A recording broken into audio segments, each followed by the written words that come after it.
Sir Sanjay Raut यांनी मुलाखत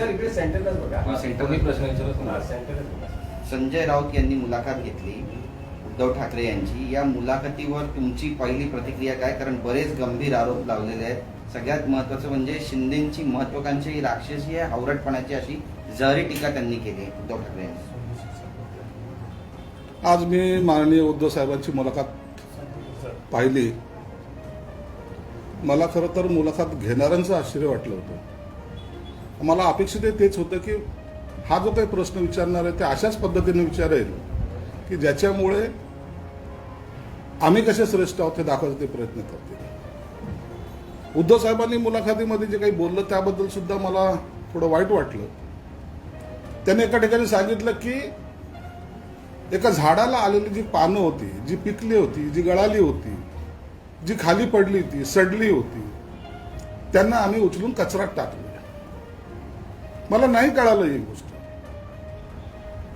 या शिवसेने वाढीमध्ये मग ते प्रबोध नवलकर असतील, मधुकर सरपोतदार असतील, लीलाधर डाके असतील, शरद आचार्य असतील, असे अनेक नेते हे त्या काळामध्ये या झाडाची खऱ्या अर्थाने पालवी होते. आणि त्या पालवीमध्ये त्यांच्या छायामध्ये आमच्यासारखे शिवसैनिक घडले गेले. एखाद्याचं काम संपलं म्हणून त्याला उचलून कचऱ्यामध्ये टाकलं हे म्हणणं कितपत योग्य हे मला काही कळालं नाही. त्यांना हेही माहीत नाही जरी गळालेलं पान असेल, पिकलेलं पान जरी असलं तर त्याचं पुन्हा खत निर्माण करतात आणि त्या खतामध्ये पुन्हा एका बीला अंकुर त्या रुजतात आणि त्याच्यातून पुन्हा एक झाड उभं राहतं हे त्यांना आतापर्यंत माहीत नाही. मला आश्चर्य ह्याच गोष्टीचं वाटतं. दुसरा एक त्यांनी एक मुद्दा मांडला की शिवसेना प्रमुख हे आमचे आहेत, माझे वडील आहेत. अहो असं तुम्ही कसं बोलू शकता? शिवसेना प्रमुख हे तुमचे नाही, महाराष्ट्राचे नाही, देशाचे नव्हे तर पूर्ण जगाचे एक नेते म्हणून त्यांची ओळख आहे. माझे शिवसेना प्रमुख हे एवढे मोठे झालेले ह्यांना पाहवत का नाही? आज जर तुम्ही पाहिलं असेल मुख्यमंत्र्याच्या दालनात जा, 6व्या माळ्यावर जा, त्या ठिकाणी शिवसेनेचा प्रमुखांचा फोटो त्याच्या मागे लागलेला, मुख्यमंत्र्याच्या मागे. अभिमान वाटत नाही तुम्हाला? चांगलं वाटत नाही? उद्या जर एखाद्याने जर असं म्हणलं की छत्रपती शिवाजी महाराज चे आम्ही वंशज आहोत, महाराजांचा फोटो हा तुमच्या स्टेजवर नसला पाहिजे, डॉक्टर बाबासाहेब आंबेडकरचा फोटो तुमच्या स्टेजवर नसला पाहिजे, चालेल का तुम्हाला? मग आपण इतरांचे फोटो का वापरतो? कारण की ते मोठे आहेत, ते मोठे नेते आहेत, ते समाजापुरतं किंवा एखाद्या कुटुंबापुरतं मर्यादित नसतात. त्या शिवसेना प्रमुखाची उंची कृपया करून तुम्ही कमी करू नका. आम्ही आजही सांगतो की शिवसेना प्रमुखांच्या आशीर्वादामुळं, त्यांच्या पुण्याईमुळं आज आम्ही आमदार, खासदार, मंत्री सगळे जे झालेत ना ते शिवसेना प्रमुखाच्या आशीर्वादामुळे. म्हणून त्यांना तुम्ही इतकं छोटं करायचं का प्रयत्न करतायत? तुम्हाला राजकारण करायचं तर तुम्ही राजकारणामध्ये स्वतःचा ठसा उमटवा ना. आजही देशामध्ये कोणीही शिवाजी महाराज, आम्ही ज्या काही सभेची सुरुवात करतो, तुम्ही जे सभेची सुरुवात करता, पहिले नाव कुणाचं घेता? छत्रपती शिवाजी महाराजांचं घेता, डॉक्टर बाबासाहेब आंबेडकरांचं घेता, नंतर शिवसेना प्रमुखांचं नाव घेता. एका दर्जामध्ये वर गेलेल्या माणसाला खाली खेचायचं काम करू नका. शिवसेना प्रमुखांनी असं कधीच नाही केलं. शिवसेना प्रमुख जरी इतके मोठे जरी झाले होते तरी त्यांनी कधी छत्रपती शिवाजी महाराजाला नमस्कार केल्याशिवाय सभेची सुरुवात केली नाही. हे कसं विसरता? म्हणून शिवसेना प्रमुख ही तुमची प्रॉपर्टी नाही, ही प्रत्येक शिवसैनिकांचं दैवत आहे. ही गोष्ट लक्षात ठेवा. यापुढे असा उल्लेख करू नका. शिवसेना प्रमुखाला खुजं करण्याचा प्रयत्न करू. जी पानं गळालीत ना त्यांचा अपमान करू नका. आज आम्हीही पाहतो मनोहर जोशी तुमच्या बाजूला बसलेले दिसत नाहीयेत, कधीही लीलाधर ढाके तुमच्या बाजूला बसलेले दिसत नाहीत. हे जे काय होतंय हे काळानुसार बदलत जातं. येणाऱ्या नवीनचं स्वागत जरूर करा, परंतु जे काय आपल्या घरातले आहेत, ज्याला आपण कुटुंब प्रमुखाचा दर्जा दिलेला आहे, त्यांना सुद्धा विसरू नका. हे जर विसरले तर याचा अर्थ तुम्ही शिवसैनिकाला सुद्धा विसरत चाललेले आहात. विशेषतः पालापाचोळा हा शब्द वापरला आहे साहेब, त्याविषयी काय बोला? पालापाचोळा कसं म्हणू शकता? सरपोतदार साहेबांनी ते झाडाचा पाला नव्हता कधी? लीलाधर ढाके त्या झाडाचा पाला नव्हता कधी? मनोहर जोशी आजही ते आहेत ते नव्हते? शरद आचार्य नव्हते? हे सर्व जे मोठे लोक होते त्यांच्या सावलीत तर आम्ही वाढलो. शिवसेना प्रमुख अख्ख्या महाराष्ट्रभर त्यावेळेला फिरत नव्हते, परंतु हे जे सर्व जे नेते होते हे नेत्यांनी एकेका गावामध्ये खेड्यामध्ये जाऊन शिवसेना रुजवायचं काम केलं. त्याला पाला पाचोळा म्हणता येणार नाही. आम्ही पाला पाचोळा नाहीत. आमच्या आयुष्यातले जी काही महत्वाची दिवस होती ही शिवसेनेत घालवलेली आहे. माझ्यासारख्या छोट्या कार्यकर्त्यांनी 38 वर्ष घालवलेली आहे. आम्हाला पालोपाचोळ झालो आम्ही आजच्या घडीला आम्ही पालोपाचोळ वाटतो तुम्हाला. उद्या जर तुम्हाला कोणी पालोपाचोळ म्हणलं तर काय होईल, ह्याचं भान ठेवलं पाहिजे आपण. एक सगळ्यात मोठी टीका जी त्यांनी मुख्यमंत्री एकनाथ शिंदेवर केली ते म्हणजे अशा प्रकारे सरकार स्थापन करणं ही महत्वाकांक्षा राक्षसी आहे, आवडटपणाची. एखाद्या सत्तेमध्ये जाण्यासाठी शिंदे साहेबांनी हा उठाव केला नव्हता. शिंदे साहेबाला सत्ता पाहिजे म्हणून उठाव केला नव्हता. त्यांनीच मान्य केलेलं की शिंदे साहेब हे 2 नंबरचे नेते होते. त्यांच्याकडं नगरविकासासारखं महत्वाचं खातं होतं. त्यांनी हेही सांगितलंय की मी आजारी असताना घडलेला हा प्रकार आहे, मुळात हा चुकीचा आहे. हे जे त्यांनी स्टेटमेंट दिले हे चुकीचं आहे. हे मी त्याला साक्षी आहे, मी आय विटनेस होतो या सर्व प्रकारामध्ये, म्हणून मला बोलायचा तो अधिकार आहे. गेल्या 1.5 वर्षापासून ह्या गोष्टीवर वारंवार करोनाच्या मधल्या काळात सुद्धा उद्धव साहेबांचा आजारपण आहे. निश्चित आम्ही त्यांच्यासाठी सुद्धा प्रार्थना केली. मी त्याचे तुम्हाला फोटो दाखवेल. अभिषेक केला आम्ही की उद्धव साहेबांची प्रकृती चांगली व्हावी म्हणून. परंतु ही जी घटना आहे 1.5-2 वर्षापासून चालली होती. उद्धव साहेबाबरोबर 5 मिटिंगा ह्या आजारी पडण्याच्या काळात झालेल्या नाहीत. उद्धव साहेबांवर ज्या मिटिंगा झाल्या त्यांना वारंवार जाऊन जे सांगितलं गेलं होतं त्यावेळेला हे सगळं ठरलं गेलं होतं. त्यावेळेला त्यांना सांगितलं होतं राष्ट्रवादी आणि काँग्रेस आपल्याला नकोय. परंतु आजही त्यांचं पाहिलं, मुलाखतीमध्ये पाहिलं तर त्यांचा हट्ट असा आहे की नाही, त्यांनीच आम्हाला सारलं, तेच आमचे चांगले सहकार्य. हे चुकीचं आहे. म्हणजे एकंदरीतच कळलंय पण वळलंय नाही असं म्हणता येईल. आता वळू दिलं नाही की वळलं नाही हा प्रश्न क्वेश्चन मार्क आहे. त्यांना सगळं कळत होतं का नव्हतं कळत, किंवा कळू देत नव्हते, हा थोडा एक क्वेश्चन मार्कच आहे. शिंदे गटात गेलेल्या आमदारांना कोणत्या तरी पक्षात प्रवेश करावा लागेल, तर असं म्हणता त्यांनी नाव घेतलं की सपा किंवा MIM सारख्या छोट्या पक्षांमध्ये त्यांना जावं लागेल. आमची चिंता नका करू. आम्हाला कोणत्या पक्षात जावं लागेल की नाही लागेल. आता तुम्ही एकीकडे असंही म्हणता, दुसरीकडे सुप्रीम कोर्टातही जातात. अरे एखाद्या स्टेटमेंटवर स्टिकअप राहा ना. तुम्ही राज्यसभेला असेल का विधान परिषदला कोणाकोणाची मतं घेतली हे तुम्हाला माहित नाही का? दरवेळेला महानगरपालिकेमध्ये आपण कुणाची मतं घेतो बहुमतात येण्यासाठी माहित नाही का? त्यांची मतं घेताना तुम्हाला चांगलं वाटताना आम्हाला असं दाखवतात की आम्ही आता MIM मध्ये जाणार का सपामध्ये जाणार आहे. अहो आपणच तोडीबाजी करताना त्यांचीच मतं घेतली होती ना. काही खोटं आहे हे तरी उद्धव साहेबांनी एखाद्या वेळेला सांगावं ना. म्हणून असा आरोप करण्यापेक्षा आमचा रस्ता काय आहे हे आम्ही पाहू ना. त्याची इतकी चिंता असेल तर तुम्ही हे युती तोडली असेल तर आपण बरोबर राहिलो असतो. पण ते म्हणतात मवियात सभ्यता आणि समन्वय होता. युती तोडली असं तुम्ही म्हणता, पण ज्या वेळेला युती तुटायला आली होती त्यावेळेला तर शिवसेनेला मुख्यमंत्री पदच देणार नव्हते. 2.5 वर्षाची बोलणी झाली होती. ती जर दिली असती तर आता ही परिस्थिती झाली नसती असं देखील मुलाखतीत म्हटलं. त्यांच्यामध्ये ती एक ज्या रूममध्ये त्यांची चर्चा झाली ती चर्चेचा साक्षीदार उद्धव साहेब आणि ते आहे. त्यामुळे त्याच्यावर मला भाष्य करता येणार नाही. परंतु अशा अनेक घटना त्याच काळामध्ये झाल्या होत्या की ते फोन करत होते आणि आपण फोन घेत नव्हतो. हे तेवढं सत्य आहे. म्हणून एका साईडने नाही चालता येणार नाही. त्यांचा प्रपोजल सुद्धा हे आलं होतं की ठीक आहे पहिले 2.5 वर्ष आम्हाला द्या, 2.5 वर्ष तुम्ही द्या. असंही त्यांचं प्रपोजल होतं का नव्हतं? होतं. परंतु तो पहिलं आपण घ्यायचं का त्यांना द्यायचं याच्यावरच फक्त डिस्प्यूट राहिला होता. उद्धव साहेब स्वतः बोलले होते आमच्या आमदारांच्या बैठकीमध्ये. त्यांनी सांगितलं होतं की आपण 2.5 वर्ष आपण पहिले घेऊ आणि आपण जर 2.5 वर्ष दिले तर तिथं बोर्डवर लिहू की आमचा कार्यकाल या दिवशी संपेल. भाजप म्हणत होतं की आम्ही जास्त मतांनी आलो तर आम्हाला पहिला द्या, आमचा लिहा.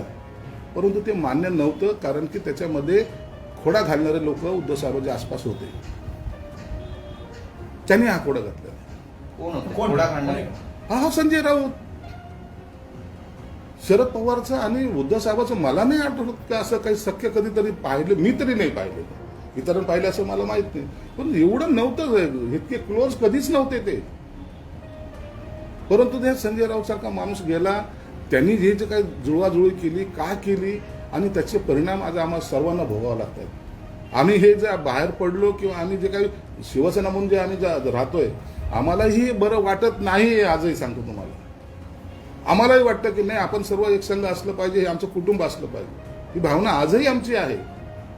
परंतु ह्यांनी ठरवून मग उद्धव साहेबाला राग कसा येईल, ते मग काहीतरी वेडवाकडं कसं बोलतील, मग यांच्यातलं अंतर वाढेल कसं, आणि मग शरद पवार कशी जवळकी कशी साधल्या जाईल, हे त्याचा प्रयत्न. मनसेच्या एका नेत्याने ट्विट केलं असं म्हटलेलं आहे की ही जी स्क्रिप्ट आहे आणि प्रश्न उत्तर पूर्णपणे शरद पवारांनी दिलेली आहे.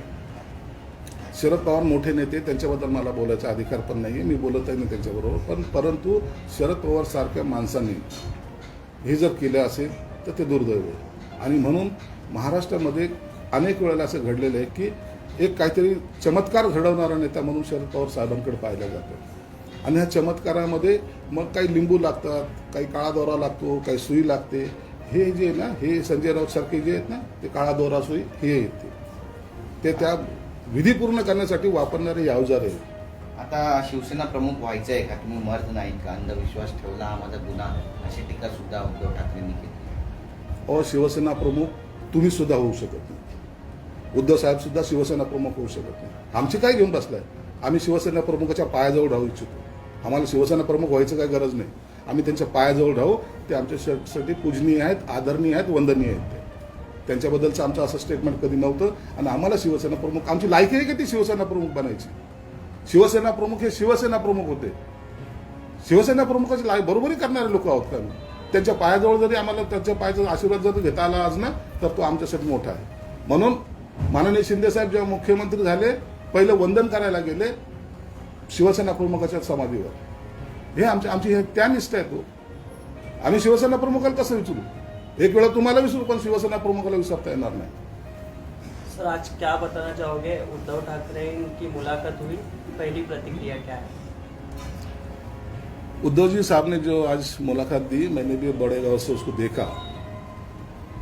वो जो जो बातें कह रहे थे, मुझे खुद को ही बुरा लग रहा था. उन्होंने एक बात जरूर कही कि ये जो झाड़ की जो पत्तियां होती है, जो गल जाती है, सड़ जाती है, जो गिर जाती है, उसको कचरे के जैसा साफ करना चाहिए, फिर वो झाड़ को नई पालवी आती है, मतलब नई पंखड़ियां फूटती है. उन्हें शायद इसका भी एहसास होना चाहिए था कि यही वो पत्ते हैं जो वो पेड़ पे लगे थे.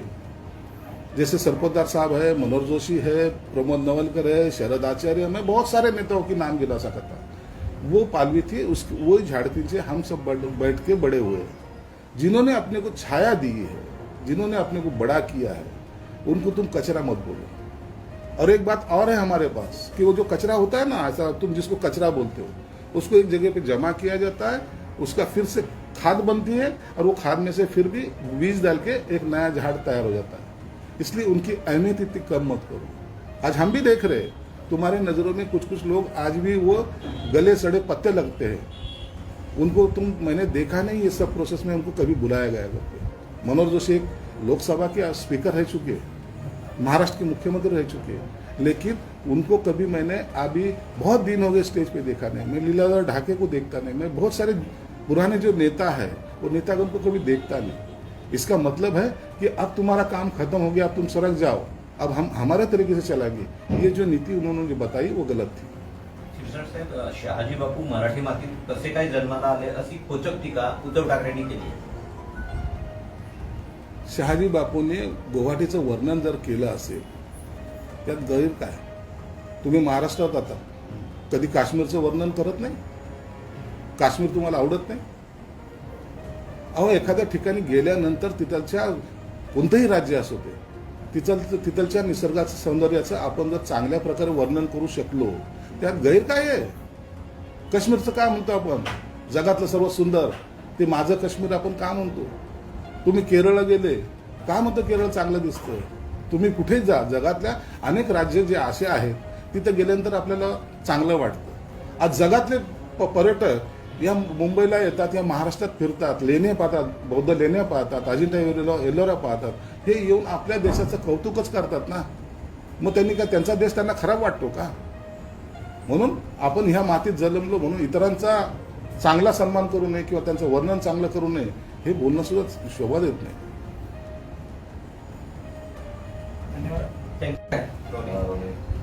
सर, संजय राऊत यांनी मुलाकात सेंटरच बघा. सेंटरने प्रश्न विचारत संजय राऊत यांनी मुलाकात घेतली. उद्धव ठाकरे यांची, या मुलाखतीवर तुमची पहिली प्रतिक्रिया काय? कारण बरेच गंभीर आरोप लावलेले आहेत. सगळ्यात महत्त्वाचं म्हणजे शिंदेची महत्त्वाकांक्षी राक्षसी आहे, हावरटपणाची अशी जहरी टीका त्यांनी केली आहे उद्धव ठाकरे यांनी. आज मी माननीय उद्धव साहेबांची मुलाखत पाहिली. मला खरं तर मुलाखत घेणाऱ्यांचं आश्चर्य वाटलं होतं. मला अपेक्षित तेच होतं की हा जो काही प्रश्न विचारणार आहे ते अशाच पद्धतीने विचारेल की ज्याच्यामुळे आम्ही कसे श्रेष्ठ आहोत हे दाखवायचे ते प्रयत्न करतील. उद्धव साहेबांनी मुलाखतीमध्ये जे काही बोललं त्याबद्दल सुद्धा मला थोडं वाईट वाटलं. त्याने एका ठिकाणी सांगितलं की एका झाडाला आलेली जी पानं होती, जी पिकली होती, जी गळाली होती, जी खाली पडली होती, सडली होती, त्यांना आम्ही उचलून कचऱ्यात टाकले. मला नाही कळालं ही गोष्ट.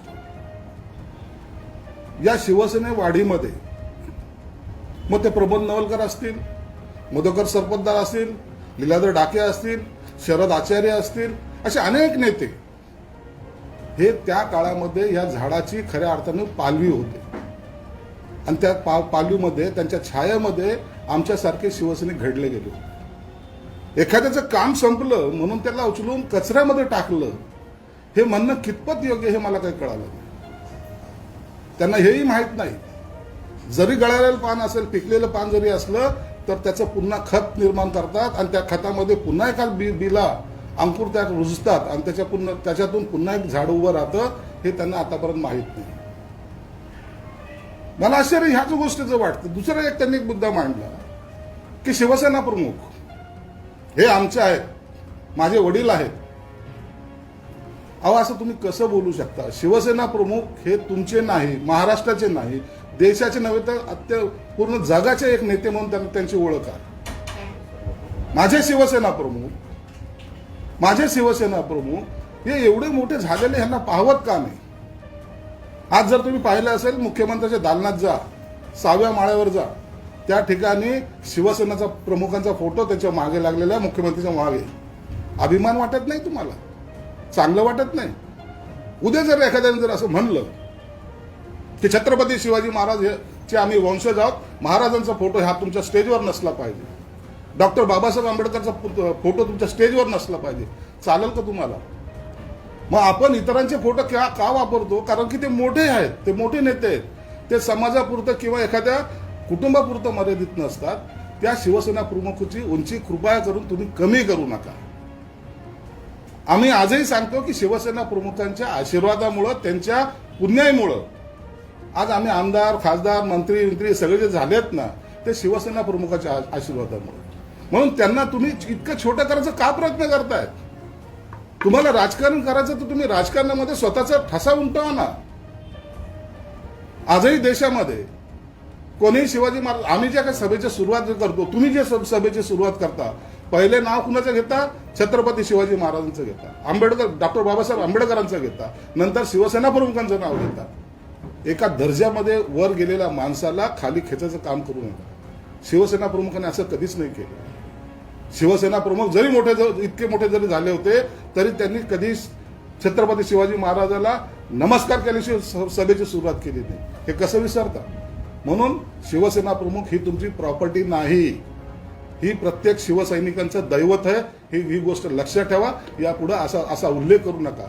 शिवसेना प्रमुखाला खुजा करण्याचा प्रयत्न करू नका. जी पानं गळालीत ना त्याचा अपमान करू नका. आज आम्हीही पाहतो मनोहर जोशी तुमच्या बाजूला बसलेले दिसत नाहीयेत, कधीही लीलाधर ढाके तुमच्या बाजूला बसलेले दिसत नाहीत. हे जे काय होतंय हे काळानुसार बदलत जातं. येणाऱ्या नवीनचं स्वागत जरूर करा, परंतु जे काय आपल्या घरातले आहेत, ज्याला आपण कुटुंब प्रमुखाचा दर्जा दिलेला आहे, त्यांना सुद्धा विसरू नका. हे जर विसरले तर याचा अर्थ तुम्ही शिवसैनिकाला सुद्धा विसरत चाललेले आहात. विशेषतः पालापाचोळा हा शब्द वापरला आहे श्रीश्वर साहेब, त्याविषयी काय बोला? पालापाचोळा कसं म्हणू शकता? सरपोतदार साहेबांनी ते झाडाचा पाला नव्हता कधी? लीलाधर ढाके त्या झाडाचा पाला नव्हता कधी? मनोहर जोशी आजही ते आहेत ते नव्हते? शरद आचार्य नव्हते? हे सर्व जे मोठे लोक होते त्यांच्या सावलीत तर आम्ही वाढलो. शिवसेना प्रमुख अख्ख्या महाराष्ट्रभर त्यावेळेला फिरत नव्हते, परंतु हे सर्व जे नेते होते हे नेत्यांनी एकेका गावामध्ये, खेड्यामध्ये जाऊन शिवसेना रुजवायचं काम केलं. त्याला पाला पाचोळा म्हणता येणार नाही. आम्ही पायला पाचोळा नाहीत. आमच्या आयुष्यातले जी काही महत्वाची दिवस होती ही शिवसेनेत घालवलेली आहेत. माझ्यासारख्या छोट्या कार्यकर्त्यांनी 38 वर्ष घालवलेली आहेत. आम्हाला पालोपाचोळ झालो आम्ही आज. आजच्या घडीला आम्ही पालोपाचोळ वाटतो तुम्हाला. उद्या जर तुम्हाला कोणी पालोपाचोळ म्हणलं तर काय होईल याचं भान ठेवलं पाहिजे आपण. एक सगळ्यात मोठी टीका जी त्यांनी मुख्यमंत्री एकनाथ शिंदेवर केली ते म्हणजे अशा प्रकारे सरकार स्थापन करणं ही महत्वाकांक्षा राक्षसीय अवरटपणाची. एखाद्या सत्तेमध्ये जाण्यासाठी शिंदे साहेबांनी हा उठाव केला नव्हता. शिंदे साहेबाला सत्ता पाहिजे म्हणून उठाव केला नव्हता. त्यांनीच मान्य केलेलं की शिंदे साहेब हे 2 नंबरचे नेते होते. त्यांच्याकडं नगरविकासासारखं महत्वाचं खातं होतं. त्यांनी हेही सांगितलंय की मी आजारी असताना घडलेला हा प्रकार आहे, मुळात हा चुकीचा आहे. हे जे त्यांनी स्टेटमेंट दिले हे चुकीचं आहे. हे मी त्याला साक्षी आहे. मी आय विटनेस होतो ह्या सर्व प्रकारामध्ये, म्हणून मला बोलायचा तो अधिकार आहे. गेल्या 1.5 वर्षापासून ह्या गोष्टीवर वारंवार करोनाच्या मधल्या काळात सुद्धा उद्धव साहेबांचा आजारपण आहे. निश्चित आम्ही त्यांच्यासाठी सुद्धा प्रार्थना केली. मी त्याचे तुम्हाला फोटो दाखवेल. अभिषेक केला आम्ही की उद्धव साहेबांची प्रकृती चांगली व्हावी म्हणून. परंतु ही जी घटना आहे 1.5-2 वर्षापासून चालली होती. उद्धव साहेबाबरोबर 5 मिटिंगा ह्या आजारी पडण्याच्या काळात झालेल्या नाहीत. उद्धव साहेबांवर ज्या मिटिंगा झाल्या त्यांना वारंवार जाऊन जे सांगितलं गेलं होतं त्यावेळेला हे सगळं ठरलं गेलं होतं. त्यावेळेला त्यांना सांगितलं होतं राष्ट्रवादी आणि काँग्रेस आपल्याला नकोय. परंतु आजही त्यांचं पाहिलं, मुलाखतीमध्ये पाहिलं तर त्यांचा हट्ट असा आहे की नाही, त्यांनीच आम्हाला सारलं, तेच आमचे चांगले सहकार्य. हे चुकीचं आहे. म्हणजे एकंदरीतच कळलंय पण वळलंय नाही असं म्हणता येईल. आता वळू दिलं नाही की वळलं नाही हा प्रश्न क्वेश्चन मार्क आहे. त्यांना सगळं कळत होतं का नव्हतं कळत, किंवा कळू देत नव्हते, हा थोडा एक क्वेश्चन मार्कच आहे. शिंदे गटात गेलेल्या आमदारांना कोणत्या तरी पक्षात प्रवेश करावा लागेल, तर असं म्हणताना त्यांनी नाव घेतलं की सपा किंवा MIM सारख्या छोट्या पक्षांमध्ये त्यांना जावं लागेल. आमची चिंता नका करू. आम्हाला कोणत्या पक्षात जावं लागेल की नाही लागेल. आता तुम्ही एकीकडे असंही म्हणता, दुसरीकडे सुप्रीम कोर्टातही जातात. अरे एखाद्या स्टेटमेंटवर स्टिकअप राहा ना. तुम्ही राज्यसभेला असेल का विधान परिषदेला कोणाकोणाची मतं घेतली हे तुम्हाला माहित नाही काय? दरवेळेला महानगरपालिकेमध्ये आपण कुणाची मतं घेतो बहुमतात येण्यासाठी माहित नाही का? त्यांची मतं घेताना तुम्हाला चांगलं वाटताना आम्हाला असं दाखवतात की आम्ही आता MIM मध्ये जाणार का सपामध्ये जाणार आहे. अहो आपणच तोडीबाजी करताना त्यांचीच मतं घेतली होती ना. काही खोटं आहे हे तरी उद्धव साहेबांनी एखाद्या वेळेला सांगावं ना. म्हणून असा आरोप करण्यापेक्षा आमचा रस्ता काय आहे हे आम्ही पाहू ना. त्याची इतकी चिंता असेल तर तुम्ही हे युती तोडली असेल तर आपण बरोबर राहिलो असतो. पण ते म्हणतात मुळात सभ्यता आणि समन्वय होता. युती तोडली असं तुम्ही म्हणता, पण ज्या वेळेला युती तुटायला आली होती त्यावेळेला तर शिवसेनेला मुख्यमंत्री पदच देणार नव्हते. 2.5 वर्षाची बोलणी झाली होती. ती जर दिली असती तर आता ही परिस्थिती झाली नसती असं देखील मला त्यांनी म्हटलंय. त्यांच्यामध्ये ती एक ज्या रूममध्ये त्यांची चर्चा झाली ती चर्चेचा साक्षीदार उद्धव साहेब आणि ते आहे. त्यामुळे त्याच्यावर मला भाष्य करता येणार नाही. परंतु अशा अनेक घटना त्याच काळामध्ये झाल्या होत्या की ते फोन करत होते आणि आपण फोन घेत नव्हतो. हे तेवढं सत्य आहे. म्हणून एका साईडने नाही चालता येणार नाही. त्यांचा प्रपोजल सुद्धा हे आलं होतं की ठीक आहे पहिले 2.5 वर्ष आम्हाला द्या, 2.5 वर्ष तुम्ही द्या. असंही त्यांचं प्रपोजल होतं का नव्हतं? होतं. परंतु आता पहिलं आपण घ्यायचं का त्यांना द्यायचं याच्यावरच फक्त डिस्प्यूट राहिला होता. उद्धव साहेब स्वतः बोलले होते आमच्या आमदारांच्या बैठकीमध्ये. त्यांनी सांगितलं होतं की आपण 2.5 वर्ष आपण पहिले घेऊ आणि आपण जर 2.5 वर्ष दिले तर तिथं बोर्डवर लिहू का आमचा कार्यकाल या दिवशी संपेल. भाजप म्हणत होतं की आम्ही जास्त मतांनी आलो तर आम्हाला पहिला द्या, आमचा लिहा. परंतु ते मान्य नव्हतं कारण की त्याच्यामध्ये खोडा घालणारे लोक उद्धव साहेबांच्या आसपास होते. त्यांनी हा खोडा घातला. कोण होतं खोडा घालणारे? हा संजय राऊत. शरद पवारचं आणि उद्धव साहेबांचं मला नाही आठवत की असं काही शक्य कधीतरी पाहिलं. मी तरी नाही पाहिलेलं. इतरांनी पाहिलं असं मला माहित नाही. पण एवढं नव्हतं, इतके क्लोज कधीच नव्हते ते. परंतु त्या संजय राऊत सारखा माणूस गेला. त्यांनी जे काही जुळवाजुळवी केली का केली आणि त्याचे परिणाम आज आम्हाला सर्वांना भोगावे लागतात. आम्ही हे जे बाहेर पडलो किंवा आम्ही जे काही शिवसेना म्हणून जे आम्ही राहतोय आम्हालाही बरं वाटत नाही. आजही सांगतो तुम्हाला, आम्हालाही वाटतं की नाही आपण सर्व एक संघ असलं पाहिजे, हे आमचं कुटुंब असलं पाहिजे. ही भावना आजही आमची आहे. परंतु ह्यांनी ठरवून मग उद्धव साहेबांना राग कसा येईल, ते मग काहीतरी वेडवाकडं कसं बोलतील. मग यांच्यातलं अंतर वाढेल कसं आणि मग शरद पवार कशी जवळकी कशी साधल्या जाईल हे त्याचा प्रयत्न. मनसेच्या एका नेत्याने ट्विट केलं असं म्हटलेलं आहे की ही जी स्क्रिप्ट आहे आणि प्रश्न उत्तर पूर्णपणे शरद पवारांनी दिलेली आहे. शरद पवार मोठे नेते, त्यांच्याबद्दल मला बोलायचा अधिकार पण नाही, मी बोलतही नाही त्यांच्याबरोबर, परंतु शरद पवार सारख्या माणसांनी हे जर केलं असेल तर ते दुर्दैव आहे. आणि म्हणून महाराष्ट्रामध्ये अनेक वेळेला असं घडलेलं आहे की एक काहीतरी चमत्कार घडवणारा नेता म्हणून शरद पवार साहेबांकडे पाहिला जातो. आणि ह्या चमत्कारामध्ये मग काही लिंबू लागतात, काही काळा दोरा लागतो, काही सुई लागते. हे जे आहे ना, हे संजय राऊत सारखे जे आहेत ना, ते काळा दोरा सुई हे येते, ते त्या विधी पूर्ण करण्यासाठी वापरणारे अवजार आहे. आता शिवसेना प्रमुख व्हायचं आहे का? तुम्ही मर्द नाहीत का? अंधविश्वास ठेवला हा माझा गुन्हा, अशी टीका सुद्धा उद्धव ठाकरेंनी केली. शिवसेना प्रमुख तुम्ही सुद्धा होऊ शकत नाही, उद्धव साहेब सुद्धा शिवसेना प्रमुख होऊ शकत नाही. आमची काय घेऊन बसलाय? आम्ही शिवसेना प्रमुखाच्या पायाजवळ राहू इच्छितो. आम्हाला शिवसेना प्रमुख व्हायचं काही गरज नाही. आम्ही त्यांच्या पायाजवळ राहू. ते आमच्यासाठी पूजनीय आहेत, आदरणीय आहेत, वंदनीय आहेत. त्यांच्याबद्दलचं आमचं असं स्टेटमेंट कधी नव्हतं. आणि आम्हाला शिवसेना प्रमुख, आमची लायकी आहे की ती शिवसेना प्रमुख बनायची. शिवसेना प्रमुख हे शिवसेना प्रमुख होते. शिवसेना प्रमुखाची बरोबरी करणारे लोक आहोत का? त्यांच्या पायाजवळ जरी आम्हाला त्यांच्या पायाचा आशीर्वाद जर घेता आला आज ना, तर तो आमच्यासाठी मोठा आहे.